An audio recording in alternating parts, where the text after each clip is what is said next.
அனைவருக்கும் வணக்கம். இன்னைக்கான வீடியோ பதிவில் நம்ம பார்க்க போகிற ரொம்ப முக்கியமான ஒரு பரபரப்பான கிரிக்கெட் அப்டேட் என்ன அப்படின்னு பார்த்தீங்கன்னா, ஆஸ்திரேலியாவுக்கு எதிராக அதனுடைய சொந்த மண்ணில் இந்தியா 5 போட்டிகள் கொண்ட டெஸ்ட் கிரிக்கெட் தொடரில் விளையாடுறாங்க.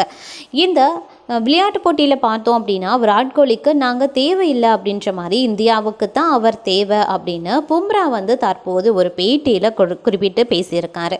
அவர் இன்னும் வெளிப்படையாக நிறைய விஷயங்களை அந்த பேட்டியில் சொல்லியிருக்காரு அப்படின்னு சொல்லலாம். அவர் என்னென்ன பேசியிருக்காரு அந்த பேட்டியில் அப்படிங்கிறத பற்றியும், அதை தொடர்ந்து பார்த்தோம் அப்படின்னா இன்னும் சுவாரஸ்யமான பரபரப்பான பல்வேறு கிரிக்கெட் அப்டேட்ஸை பற்றியும் இன்னைக்கு வீடியோவில் நாம் பார்க்க போகிறோம். ஸோ இந்த பதிவு உங்களுக்கு மிக பயனுள்ள விகிதத்தில் இருக்கும். வீடியோக்குள்ளே போகிறதுக்கு முன்னாடி இது வரைக்கும் நீங்கள் நம்ம சேனலை சப்ஸ்கிரைப் பண்ணலைன்னா உடனே சப்ஸ்கிரைப் பண்ணிக்கோங்க. அப்படியே பக்கத்தில் இருக்கக்கூடிய நோட்டிஃபிகேஷனுக்கான பெல் பட்டனையும் ப்ரெஸ் பண்ணிக்கோங்க. சரி நேயர்களே, வாங்க வீடியோக்குள்ளே போகலாம்.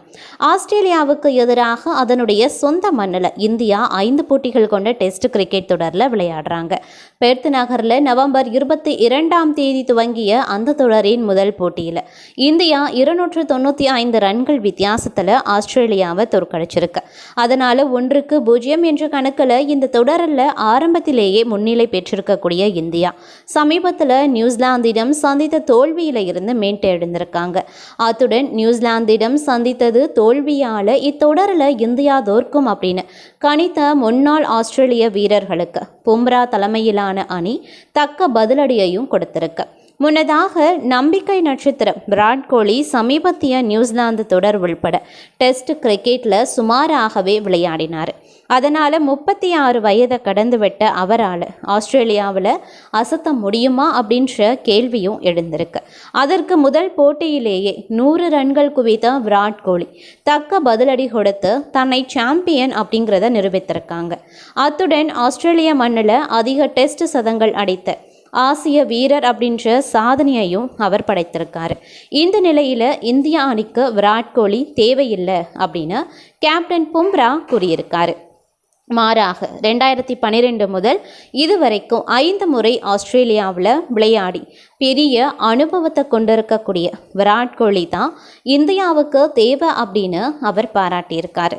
இது பற்றி அவர் பேசியது என்ன அப்படின்னா, விராட் கோலி எங்களுக்கும் தேவையில்லை, எங்களுக்கு தான் விராட் கோலி தேவை அப்படின்னு நான் ஏற்கனவே தெரிவிச்சிருக்கேன். மிகவும் அனுபவமிக்க அவருக்கு இது 4 அல்லது 5வது ஆஸ்திரேலிய சுற்றுப்பயணமாகவும் இருக்கலாம். அதனால் தம்முடைய பேட்டிங் மற்றும் தகுதி என்ன என்பது விராட் கோலிக்கு தெரியும். இவ்வளவு நீண்ட வருடங்கள் நீங்கள் விளையாடும் போது இது போன்ற சில கடினமான சூழல்கள் ஏற்படலாம். ஒவ்வொரு போட்டியிலையும் சிறப்பாக விளையாடுவது மிகவும் கடினமான ஒன்று. ஆனால் அவர் எப்போதும் போட்டியில் செயல்பாடுகளை கொடுக்க முயற்சிக்கிறார். முதல் இன்னிங்ஸில் நல்ல பந்தில் அவுட் ஆன அவர் 2வது இன்னிங்ஸில் தமக்கான இடைவெளியை எடுத்து அசத்தியிருக்கார். 2வது இன்னிங்ஸில் மிகவும் நன்றாக விளையாடிய அவர் எங்களின் மற்ற பேட்ஸ்மேன்கள் சுதந்திரமாக விளையாடுவதற்கான வாய்ப்பை கொடுத்திருக்கார். தொடரின் ஆரம்பத்திலேயே அவரை போன்ற சீனியர் வீரர் சதத்தை அடித்துள்ளது நல்ல தன்னம்பிக்கையை கொடுத்திருக்கு. இதை விட அவரிடம் நீங்கள் எதுவும் கேட்க முடியாது அப்படின்னும் அவர் தெரிவித்திருப்பதும் குறிப்பிடத்தக்க ஒரு விஷயம் அப்படின்னு சொல்லலாம். இதை அடுத்து பார்த்தோம் அப்படின்னா, ஐபிஎல் தொடரில் எப்போதுமே பிளே ஆஃப் செல்லாது, கடைசி இடத்துல இருக்கும் அப்படின்னு கோலியும் கேலியும் கிண்டலையும் சந்தித்து வரக்கூடிய ராயல் சேலஞ்சர்ஸ் பெங்களூரு அணிக்கு 2025 ஐபிஎல் ஏலத்திலையும் சொதப்பி கடைசி இடத்திற்கு சென்றிருக்கு அப்படின்னு தான் சொல்லணும். ஜியோ ஸ்டார் வல்லுநர்கள் ஏலத்தில் சிறப்பாக செயல்பட்ட அணிக்கான மதிப்பீட்டிலையும் ராயல் சேலஞ்சர்ஸ் பெங்களூரு அணி கடைசி இடத்தை பிடித்திருக்காங்க. 2025 ஐபிஎல் ஏலத்தில் சிறப்பாக செயல்பட்ட அணி எது அப்படின்னு ஏலத்தை ஒளிபரப்பிய ஜியோ ஸ்டார் நிறுவனம் முன்னாள் வீரர்களை வைத்து மதிப்பீடு செய்திருக்கு. அதில் டெல்லி கேபிட்டல்ஸ் அணி 10க்கு 8.8 மதிப்பீட்டை பெற்று முதல் இடத்தை பிடித்திருந்தாங்க. ராயல் சேலஞ்சர்ஸ் பெங்களூர் அணி 7.4 புள்ளிகள் பெற்று கடைசி இடத்தை மட்டுமே பிடித்திருக்கு. சென்னை சூப்பர் கிங்ஸ் 7.9 ரேட்டிங் பெற்று 5வது இடத்தை பிடித்திருக்கு. ஒவ்வொரு அணியும் பெற்ற ரேட்டிங் என்ன, இதில் ஆர்சிபி கடைசி இடத்தை பிடிக்க என்ன காரணம் அப்படிங்கிறத பற்றி இப்போ நாம் தெரிஞ்சுக்கலாம். ஐபிஎல் ஏலத்தில் அணிகளினுடைய செயல்பாட்டுக்கான ஜியோ ஸ்டார் மதிப்பீடு, அதாவது டெல்லி கேபிட்டல்ஸுக்கு 8.8, சன்ரைசர்ஸ் ஹைதராபாத்துக்கு 8.2, மும்பை இந்தியன்ஸுக்கு 8, பஞ்சாப் கிங்ஸ்க்கு 8, Chennai Super Kings 7.9, Gujarat Titans 7.9, Lucknow Super Giants 7.8, Kolkata Knight Riders 7.7, Rajasthan Royals 7.7, Royal Challengers Bengaluru 7.4. இந்த பட்டியலில் டெல்லி கேபிட்டல்ஸ் அணி முதலிடத்தை பிடிக்க முக்கிய காரணம் அந்த அணி குறைவான விலையில் சிறந்த வீரர்களை வாங்கியது தான். மேலும் அனைத்து விதமான தேவைகளையும் பூர்த்தி செய்யும் வகையில் வீரர்கள் வாங்கப்பட்டிருந்தாங்க. உதாரணத்திற்கு KL ராகுலை 14 கோடிக்கு வாங்கியது டெல்லி அணி. மிச்சல் ஸ்டார்க்கை 11.75 கோடிக்கும், அதிரடி பேட்ஸ்மேன் ஜேக் பிரேசரை 9 கோடிக்கும் வாங்கியிருந்தாங்க. சென்னை சூப்பர் கிங்ஸ் அணியை பொறுத்த வரைக்கும் பல நல்ல வீரர்களை வாங்க முயன்றும் அதிக தொகை கையிருப்பில் இல்லாததால் வாங்க முடியாமல் போனது. மேலும் வேகப்பந்து வீச்சாளர்களை வாங்குறதுல CSK சரியாக செயல்படலை. அதனால் ஜியோ ஸ்டார் மதிப்பீட்டில் 5வது இடத்தை பிடித்திருக்காங்க. ராயல் சேலஞ்சர்ஸ் பெங்களூரு அணி செய்த பெரிய தவறு, அதிரடி batsman Will Jacks Mumbai Indians அணியால் 5.25 கோடிக்கு வாங்கப்பட்ட போது RTM பயன்படுத்தாமல் இருந்தது தான். அது மிகப்பெரிய விமர்சனத்தை சந்தித்திருந்தது. மும்பை இந்தியன்ஸ் அணியின் உரிமையாளர் ஆனந்த் அம்பானி எழுந்து வந்து RCB அதிகாரிகளை கட்டி அணைத்து RTM பயன்படுத்தாததற்கு நன்றியும் சொல்லியிருக்காங்க. இந்த ஏலத்தில் அந்த அளவுக்கு தான் இருந்தது RCB அணியினுடைய செயல்பாடு.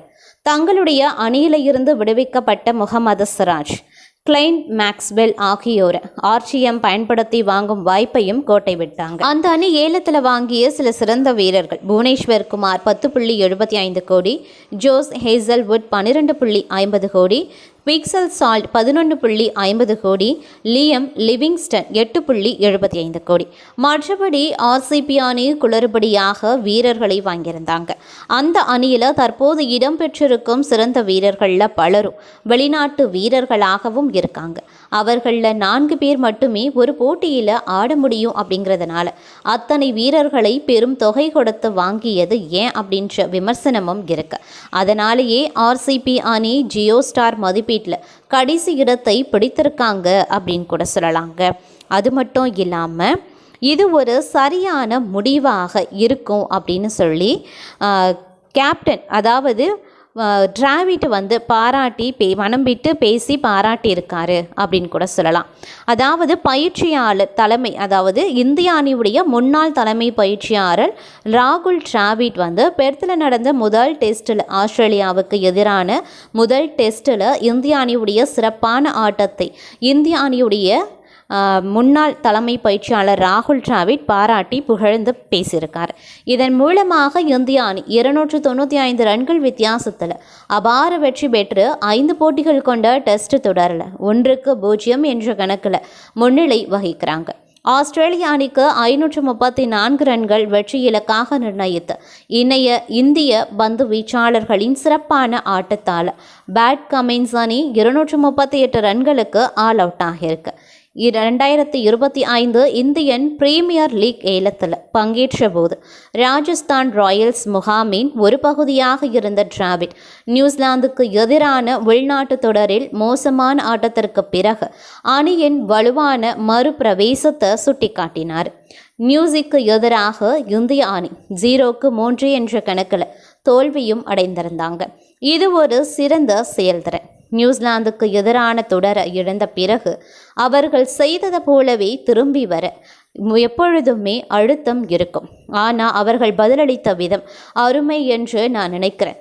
ஜஸ்பிரீத் பும்ரா அன்று மாலை முற்றிலும் தனித்துவமாகவே இருந்தார்.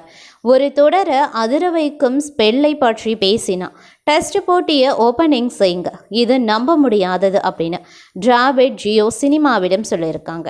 முதல் டெஸ்ட்டில் ரோஹித் சர்மா இல்லாத நிலையில் இந்திய அணியை வழிநடத்திய பும்ரா அந்த போட்டியில் 8 விக்கெட்டுகளை வீழ்த்தி ஆட்டநாயகன் விருதை கைப்பற்றினார்.